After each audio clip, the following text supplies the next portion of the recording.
Sötét erdő mélyén jártam, egy tisztásod iszó varázsat láttam, és unottan megálltam, a tüzet fellobbantottam. Egy kicsit megnyugodtam, de a tűz egyre jobban égett, és engem is elemésztett.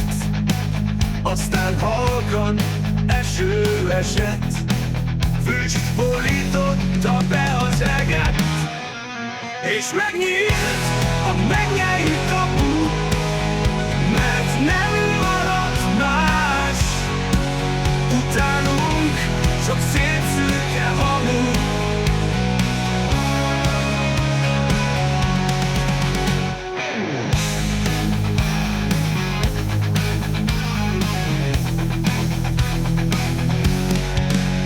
És megnyílt a mennyei kapu, nem maradt más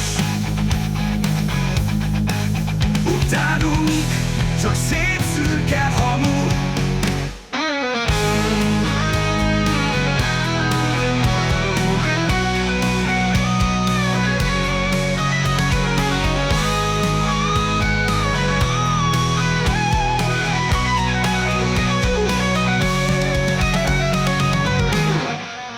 És megnyílt a mennyei kapu, mert nem maradt más utánunk, csak szép szürke hamu.